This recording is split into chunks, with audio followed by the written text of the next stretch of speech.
All right, welcome back to the party, people. I'm Stephen James, And I'm Hayden Neely. and together we are the Cynic Insomniacs. Well, so, our newest episode right now, we're getting to a bit of an obscure topic in video games. I don't know how many people actually still follow SoulCalibur. It's not as popular as some of the bigger names now. Mortal Kombat's making a huge comeback, apparently. Yeah. Well, 10 is pretty friggin' awesome. Apparently. Yeah. And so that's kind of been the thing. And of course, the weird DC fighting games. But SoulCalibur is a little bit more on the obscure end, not quite as obscure as, like King of Fighters or something King like of Fighters, that. I'm pretty sure, is gone. This little special... That has a special place in some people's hearts. We may have broken a few people's hearts by saying that. Yeah, alright. But SoulCalibur is our special little place in our hearts. We played a lot of SoulCalibur. Yeah. And so that's going to be the focus of today's episode because we got the news that they're doing a popularity poll.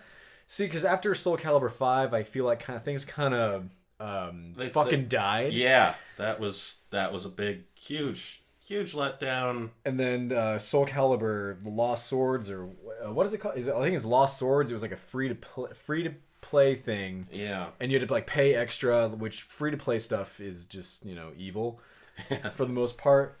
And that also was kind of terrible. Yeah, well, that was the one where you only got 3 characters. All the rest you had to pay for. Pretty much, to my knowledge. I haven't really looked it up, but yeah, you had to pay for extra shit. You had to pay to play longer. Oh man. Yeah, and so that was kind of disastrous. But we saw that Project Soul is currently running a popularity poll on Facebook. And they're like, hey, vote for your favorite character and, decide the fate of the series, which, that's a great sign. Yeah, that's grim as hell. Project Soul. So we, of course, got right on this because we wanted to see who the frontrunners were and who was ranked lowest. Because after SoulCalibur 5, I really wanted to know. Yeah. So I've actually got the page open and I want to see. And the current top runner as of recording is Talon from SoulCalibur 2. Which doesn't surprise me. Wait, was she in SoulCalibur 3? I'm pretty sure she was. Yeah. She was in 4 too. Yeah. I just apparently forgot that all those things happened. She was out in 5. We've got frontrunner Talon, then we've got Taki, then we've got Mitsurugi and Keelik and Ivy in the top 5. And there's a trend that you notice with this, isn't there? They are all the older characters. Now let's take a look at the bottom. Yeah. So we're going to go to the last page as of recording. Bottom runners currently, we have Charade, who I think he was in SoulCalibur 2. Yeah. And he could use every weapon. Then we have Lei Xia, who is the daughter of Shanghua. And she's really fucking annoying. Then we have Olkadan, who is an Edgemaster, but an owl. Because why not? Yeah, I mean, I think that was it. He was in SoulCalibur 3, and he's like, "Oh, I got soul." Okay. That's my bad owl noise. Then we have Elysium, second to last place for the popularity poll, who is, spoilers for SoulCalibur 5, she's the incarnation of SoulCalibur, and she's lawful good, but the kind of lawful good that doesn't mean she's nice. Yeah, she's not lawful nice. Yeah, she's kind of a bitch, actually. Yeah, that was a pain in the ass fight. Yeah. And then the last place, as of recording, is Edgemaster, which actually I find kind of surprising. I really don't, because we remember for SoulCalibur 5 basically showed up, said, "Get off my lawn" to Patroclus, and then went home. Yeah, but he was a good character, since SoulCalibur, maybe Soulblade. I've never played Soulblade, but the original SoulCalibur on Dreamcast, he was a thing. He's been a thing, he was Keelik's teacher or something. So it's kind of surprising for me to see him in last place. But there's 2 spots that make me so very happy on the last page. And those spots are reserved, can't talk, Words. reserved for Patroclus and Alpha Patroclus. I love that both characters everyone hates. Yeah. Oh my god. Let Project Soul, you make a decent game, and for SoulCalibur 5, everybody was very excited. There's supposed to be a legitimate story mode for this thing. And you had some characters, and Patroclus seemed okay when we saw the trailer. Then we actually played your game, and Patroclus is just an asshole. Yes. but like, and a murderous one at that. he is a murderous asshole. Yeah. So we played through Soul Calibur 5 story mode. We actually got the game. We were so excited. We loved Soul Calibur 3. We loved Soul Calibur 4. We played it a whole bunch. And we got Soul Calibur 5 the day it came out. Opening we day. had a bunch of people over to play. Like, even we had a bunch of people to play the story mode. Yeah. Like, we're like, yeah, Soul Calibur. This is supposed to be, like, awesome. It takes place, like, years after. We've got new characters, and this is going to be great. And then... It's great for, like, the first 5 minutes, and then we realized that there was just these drawings of characters. At first we thought it was just a stylized choice they were doing, but no, it just kept continuing. It wasn't so much as a story mode as you were looking at somebody's storyboard that they hadn't finished yet. It did kind of feel like that. Well, I mean, the original games, like, that's how characters' endings would be. Like, you get, like, and then they went home, but in a really, like, detailed, like, sort of, like, parchment drawing. Shows Keelik fucking meditating. He's like, I must protect the world from Soul Edge. And then, yeah. And then roll credits, he protected the world. Xianghua doesn't get him laid. So, and we're really going on the faith that people know a lot about Soul Calibur. So, people listening who don't know a lot about Soul Calibur, you probably don't know what the hell we're talking about. Yeah, this has long ago veered off the reservation for you. Main key is we were really expecting something of the story mode just because of how much they hyped it up, and it turned to be a major letdown. And one of those letdowns was the character that was our main protagonist. He seemed like initially some kind of guy, a little bit young, a little bit cocky, a Luke Skywalker type, if you will. Yeah, kind of our young shonen hero is like, okay, yeah, this guy looks like a hot-blooded kid who has to like, carry on his mother's legacy. You think his mother is Sophia, who apparently died rather ignobly, actually. She died off screen. Died off screen. But no, instead he's an asshole, and worse, he's a murderous asshole. Something you find out about 5 minutes into the game. You discover that your main character is a murderous asshole who is working for a guy that is so obviously evil. Yeah, you really have to be a special kind of dumb not to see, like, when your boss wears like an evil mask, is telling you, like, oh, your sister, she's off in Brussels. Go kill some people in Brussels. They're malfested. And he's like, oh, those filthy malfested. I must kill them. And they're just regular people. Yeah, he's killing like, when you see an actual malfested in the game later, they've got like extra appendages. They've got evil red eyes. They're all dirty. They're huge. They got like claws. And in the beginning of the game, like you see Patroclus like, guy's like, oh, don't kill me. It's just a regular peasant. He's like, so you're malfested. Well, no way to tell. And he kills him. It's like, whoa, this is my hero? Yeah, our hero, ladies and gentlemen. And so, yeah, he's working for a guy, which if there was a movie version of this, would be played by Ben Kingsley. It's that much of an obvious villain. I mean, that's the kind of thing we're dealing with. He has Voldo that's just been lurking in the corner this entire time. Yes, one cutscene of the game involves Patroclus is starting to think that maybe his boss isn't quite on the up and up. He's not quite, helping him find his sister. He's like, hey, you haven't really been helping find my sister. And he's like, fuck off, I don't need to. Yeah. Like he does. Not even a pretend, oh, no, next time it'll be fun. He's like, nah, fuck off, we're done. You know what? You are pissing me off. Go home, Patroclus. Yeah.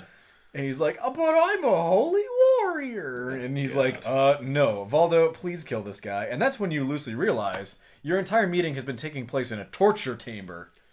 Not chamber. Torture chamber. Yeah, torture chamber with Voldo just hanging out in the corner this entire time. Yeah, and we have no explanation as to why Voldo's there. Well, I don't know, never mind, it makes sense. Because, okay, spoiler alert for Soul Calibur 5. Patroclus' boss, Graf Dumas, is Nightmare.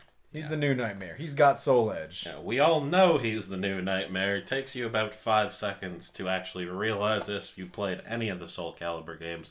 But the major problem was none of the characters got actual introductions or backstory. They were just thrown in there. Yes. If this was the first game you ever playing, you would have been confused as hell. This wasn't the first game we'd played, and we were still confused as hell. Yeah, like, we had a loose understanding of the characters. I mean, I did, because I went on the Soul Calibur wiki And like they would update information like every day, like, oh, this new character's being introduced. I'm like, great, who's Sheba? Why does he look like Justin Bieber but Keelik? Yeah. So he is now ignominiously known as Bieber Keelik. Yes. So I get this piecemeal information every day, like about these new characters. I'm like, well, okay, sure, they're gonna be like introduced in the in the story, and they're gonna have like more backstory and stuff.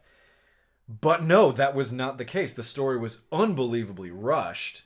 And just none of it made any sense. When you actually find Bieber Keelik, he is in one cutscene. Yeah, that's it. And it's the, oh, he could buy his dinner thing. Which was the entirety of his character. Yeah. Now, to be fair, that scene alone, that was the one time where the drawing things were kind of funny. Because you just saw Bieber Keelik's dumb fucking face. And he was so he could happy. buy his dinner. Like, oh my god, he could buy us dinner. Like, that is the happiness of a starving child. Yeah, and then it gets immediately shot down. Immediately shot down by Leisha. Whoa, my HDMI cable just fell. Anyway, so, yeah, and let's see here. I'm trying to think of another character that like got totally shafted in this story. There were a lot of characters. Like, you should not have to go on the wiki to, like, get your story. Yeah. Like, that's bad even in instruction manuals, which games don't come with instruction manuals anymore, not really. But, like, you'd open the instruction manual and you'd be like, okay, I kind of know about this character. You shouldn't have to go on a wiki to find out, because SoulCalibur 5 didn't give you that information. No. Oh, wait. I know the one that got the hardest shaft. One of their newest characters, Zwei. Because you got nothing. Zero about this. Literally, he gets introduced, a wolf comes out of his ass, and he... and punches Patroclus. And apparently him and Patroclus' boss have some kind of history, because when he gets mentioned, Graf Dumas goes into full villain mode and go, that cursed werewolf, which, first of all, Project Soul, I want you to look up what werewolf means. Zwei, not a werewolf. But that aside, like, that cursed werewolf, Zwei's like, I'm gonna kill you, and why is this happen? We don't know. It's never explained anywhere. Yes. And let's see here. Characters that got the shaft, more so than not. I don't remember. Natsu, the Taki replacement. And another of we collectively known as Team Asia, because literally it's, hey, go to Asia, find these guys, end of cutscene. So we've just got to call them Team Asia, which is Bieber Keelik, Natsu, and Maxi. And Leisha. They're just there. Yeah, they're just kind of there, and actually that cutscene. There's something in that cutscene that so perfectly described my entire reaction to the story mode. Yeah. Is when Leisha is like, if he wants to prove himself, then he has to beat us, and she like flourishes, just cuts to this deadpan Patroclus, and he just responds with, "What?" Yeah. It's like, Patroclus, this is the one good thing you've done, is you have summed up my entire reaction to this story. Just absolutely. What? I mean, I should not have to... I mean, we were playing with a bunch of other people, and they had no idea what was going on. Yeah. They're like, who's this guy? And we had to stop and explain, like, okay, this is this person, this is where they were doing, and... boy, the forest sequence, that was a big offender of that. Yeah. So, the forest sequence, Patroclus finds his sister, Pyrrha, who's kind of useless, insane, and a train wreck with a lot of baggage. Yeah. So that's putting it mildly. That's putting it way mildly. So he finds his sister, and he's like, all right, cool, found my sister, gonna go live in a cabin somewhere and have this not be creepy. It's creepy. Yeah. And so they're traveling through this forest, and you get these nice little cutscenes of like, oh, it's so nice. But enemies keep popping out of nowhere. Yeah. Valdo jumps out of the bushes at them. And then Astaroth comes out of the bushes at them with his axe. And he's like, what are these people doing here? And then they go into the bushes, and there's Ivy. Yes, there's Ivy. Ivy's just strolling through the woods. She's like, yeah, hey guys, I'm looking for a sacred artifact. And they're like, cool. Okay, bye. And then she doesn't find the sacred artifact. It's very weird. We have the Forest of Convenience. It was very rushed. And you know what? In normal fighting games, this would have been fine. Fighting games are pretty much, here's this guy, fight, you win, great for you. The problem is they spent so much time and so much money letting us know, we have thought through this story mode, it's going to be great, it's going to be awesome, it's going to connect things, just to left turn it and turn in this completely shoddy production. Yeah, and you know, I mean, I've heard that it's like it was rush production, like they didn't do everything they wanted to do because of like pressure. But still, it's like, you know, that blows. It does, but it's not really a good excuse. Yeah, if you should have just delayed the game, people would have been fine with that if you actually had gotten something. Yeah, I mean, I would not have been upset about that, and I'm sure a lot of people. It's like if, I mean, there would have been a lot more of uproar. Say like a game like Blaze Blue. Blaze Blue is a like fighting game which is super heavy on story, like ridiculously heavy on story. Yeah. If this sort of thing happened in a Blaze Blue game, people would be like up in arms. They'd be like, "Fuck this shit." And it's kind of the same with SoulCalibur. I mean, weird and like sparse as the story is, there is a story. And that's what I think, well, most SoulCalibur people want, aside from character creation and the ability to make, you know, giant boobies. Yeah. Yeah, no, get me wrong. Character creation for that game was amazing. Yes. Great stuff. That was fantastic. Yeah. Excellent work on that. But just don't tell us there's going to be a story mode and then just kind of throw the dice on where you're going to go with that. Also, if you say Dampierre is going to be a DLC, please note to specify where that's going to be. Because I got it, I was like, haha, I'm going to get this game, going to do that fighting style, it's going to be awesome. But no, I couldn't, because I didn't get it at the right place, because it was one of those only if you get it at X place kind of things. Oh, yeah, that sucks. Yeah, I remember that. And I'm actually fairly certain that you couldn't even use Dampierre style with a character creator. I don't know if you could. I never got Dampierre. Yeah, it got patched in later. Oh, okay. You know, that got patched in later, but it was one of those things where, no, initially it was like you had the character, but it did not have the soul of thing where essentially you have to make your own, but that got patched in later. Honestly, what I really want is, if there is a SoulCalibur 6, God willing, if there is a SoulCalibur 6, I want it to be like SoulCalibur 3. That was easily my favorite SoulCalibur because there was so much to do. Like, you had the story mode, which was fast, you got through it quickly. There were some quick time events, which was, I mean, one of them was like running away from like a cage, and I don't remember why. You like go to the Forbidden Sanctuary, and they're like, oh, cage trap, woohoo, quick time event. And so, but there was like the arcade mode, there were like trial modes.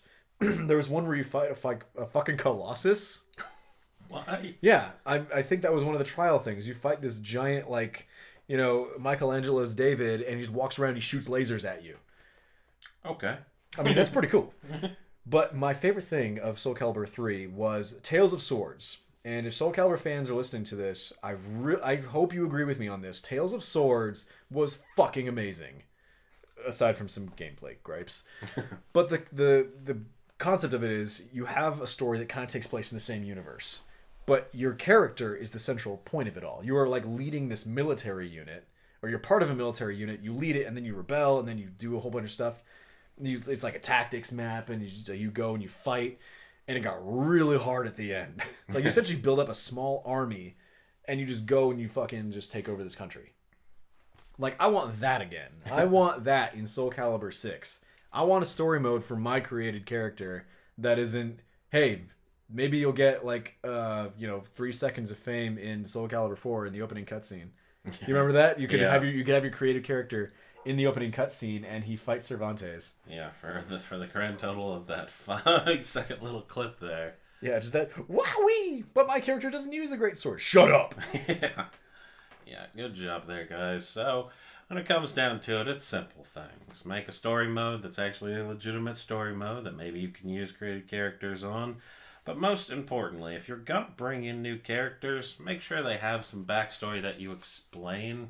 So that way you don't have people that do have to go on a wiki to find out your information. And possibly, just one tiny little thing, make the main characters not either assholes or just the most pathetic people in existence. Yes, or you can make the main character an asshole, but have him be redeemed somehow in the end. And no, I don't count Alpha Patroclus as being a redeemable character. No. He's still a jackass. He's still a jackass. And believe it or not, the fighting style gets worse than it already was. Yeah, then the game got harder. Yeah. God, he did it's like, this is my true style. Oh, one that sucks? Yeah. Sorry, Setsuka fans. I'm sorry. That style's terrible. I do love that. It's the style you were born for. No, it wasn't. No, it's not. I've been using this other style since ever, apparently, but no. Apparently, I've secretly been born for some random bullshit. Thank you, SoulCalibur. Yep. Yeah, that shit was pretty bad. Oh, we can't forget in SoulCalibur 5 story mode, the death, I'm doing air quotes right now, the death of Zwei, which is just tossed under the rug. Yeah. So funny. So Zwei finally gets, there's a final climactic battle. He finally gets to Graf Dumas and turns into Nightmare. He was Nightmare, I don't know. And he's like, I'm gonna kill you. And Graf Dumas is like, no. Well, maybe. And then you fight, and it's a really hard battle. And then Zwei wins. And he's like, I did it, finally. It's like, great. What'd you do? Did you avenge anyone? I can't tell. The story didn't tell me. Nobody And knows. then he gets stabbed from behind by Pyrrha Omega. And he falls. The panel that follows is another just great reaction to everything that's happening in the story. Yeah. Because it's just he's falling into a chasm. And he's like, damn it. And he's just got that blasé look on his face, like, just another Sunday as I'm falling into the pit of hell. Just a little bit, this again. God damn it, not again. And once again, he's just casually swept under the rug. So I'm not sure where he placed on the popularity poll, but I doubt it matters because he's clearly dead. Let's find out. We haven't looked on there. Let's look on page 2. All right, let's see here. Page 2. If Zwei is anywhere, see what I'm looking at is it's all the old characters that are like on the top of the list. There's on page 2 Tira, Sophidia, Cassandra, and Yun Song. Yeah. I don't know if I said his name right, but it's all the older characters. Okay, Zwei is on page 3. Okay, so and I am noticing actually quite the trend here. And actually, I've noticed something. This is kind of funny. Amy was on page 2. Viola's on page 3. They're the same person. Yeah, that's the other one. Not mentioned in the game, but once again, if you go to the wiki, you finally learn some things. If I'm wrong, feel free to send me a comment telling me how wrong I am and that I eat babies or whatever. Oh, hey, look who's on. Look who's on page 4. Oh. Everyone from the other games. Yep. Oh, look, and there's Pyrrha and Omega Pyrrha, both of which are just slightly higher than their genocidal brother. Who the fuck is Li Long? I don't know. He looks like Kung Lao from Mortal Kombat. Except he's got nunchucks. Maybe he was in Soul Blade? Sure, let's go with that. Or maybe he was one of the custom characters in 3. I don't remember. People are probably screaming at me as I'm saying this. Like, how do you not know who Li Long is? Yeah, if you know who he is, feel free to post whatever long-winded comment you want telling us his backstory. We won't read it, but it'll be good for you. Well, we might read it. Okay, we may read it, but there are ways. But yeah, so let's see here. Let's refresh the page. Let's see if anything's changed. I doubt it. Watch, we've mentioned watch this. My page fucking loads. Suddenly there are... You know what? Never mind. It's asking for my... Yeah, by the way, next character poll, don't put it on Facebook because that shit's really annoying. Yeah, you gotta do all the whole thing. I would like to access your email. It's like, why can't you just tell me what the poll is? Nope, it doesn't. It's like, no, you have to give us all your information. But it is still out there and it is still going. So if we are reaching the, 15 SoulCalibur fans that are out there, because, oh my god, it's just an underground now that actually still plays SoulCalibur. Yeah. If you're out there, please vote, get your characters out there. Unless you're Patroclus fans, then please just die go or something. jump off a cliff. Just jump off a cliff. I'll meet up at the Grand Canyon. We'll start like a little tour guide group of the Patroclus Grand Canyon Jump 2015. All of you can just go that way because that character needs to go away and never be a thing again. Needs to never. Although I'm gonna laugh, we're gonna get comments like, "Turns out SoulCalibur's not underground at all, and we just don't know about it." Yeah, we're gonna get 50 million comments because suddenly everybody knows about SoulCalibur. That's gonna be a wake up. Yeah. Let's see here. Well, the real question is, if they are going to make a SoulCalibur 6, what random tie-in character from some other game are we going to get this That's time? a good question. We had Ezio in 5. Yeah, Ezio in 5. We had Kratos. Kratos in the PSP one. Yeah, Kratos was in PSP. We had Yoda. We can't forget Yoda and Darth Vader and Starkiller in 4. Yeah, and there was also Link if you got the Wii version. Yes, in Soul Calibur 2, you got Link if you had the GameCube, you got Spawn if you were an Xbox, and you got Heihachi Yeah, thanks. in PS2 for Soul Calibur 2. Yeah. So I actually would be kind of interested to see what tie-in character we get for 6. Yeah, I mean, quite frankly, they're kind of running out of AAA games to make that with, so Yeah. I don't know if we'll get the whatever the pirate Assassin's Creed guy is for that one. Maybe. But I mean, at least that timeline makes sense. It does. I mean, Actually... Ezio actually fit in really well with the timeline. Yeah, that was one of the few times where it wasn't just a complete ass pull out of nowhere. Ezio actually made sense for the timeline. Yeah. I'm thinking like for 6, well, because, there was also Soul Calibur Legends on the Wii. It was an early Wii game that had fucking Lloyd Irving from Tales of Symphonia. Wow, that's a blast. Well, I mean, when that came out, I'm a huge Tales of Symphonia fan, so that made me just like, yee! I was quite giddy. Unfortunately, because the gameplay of Tales of Soul Calibur Legends was so fucking awful, I never got to play as Lloyd because I got too frustrated with waggling the Wiimote so I could have Siegfried go chop, chop, chop it up. Yeah. So yeah, that just got annoying, and I never actually got to play as Lloyd because I was an impatient little bastard. That's how it goes. And you know what? I have one that would just be funny, and because it'd be that final Soul Calibur grab for like hardcore AAA status. It's just out of nowhere, Master Chief shows up. No reason behind it, Master Chief. No reason whatsoever. Or that the Arbiter, the Elite, just out of nowhere shows up because I feel like Master Chief was in a fighting game, like a fairly recent one. I feel like he was. I should look that up. Was Master Chief in a fighting game? I don't know. I am so sure he was. I'm looking that up. If it was on some horrible, bad version of it, like that Cartoon Network fighting game we played that one time. Wait, I think... Let's find out. Oh, he was in Dead or Alive 4. Oh, Dead or Alive. Yeah, he was in Dead or Alive 4, so they can't use Master Chief. Oh, okay. So cannot use Master Chief. Wow, that showed us. He was already in Dead or Alive. He was already in Dead or Alive. Dead or Alive? I was like, I'm so sure I've seen him in a different fighting game. Yeah. Yeah, I'm trying to think of another character. They might not want to go back with Assassin's Creed. I'm trying to think of another... I mean, they could go with another Tales of character if they really wanted to. Yeah. Because that's still part of their own property. Yeah, well, that's the easy way to go about it. I don't know. Or maybe because they're doing this poll and the future of the series is at hand, maybe they won't have a tie-in character because the budget's a little slim. And that would be kind of interesting. See what you can do with so little budget, because you guys kind of fucked up the last one. Yeah. Well, the free-to-play one didn't help either. No, it did not. Yeah, when Square Enix is beating you guys in less fuck-ups, you've made a problem.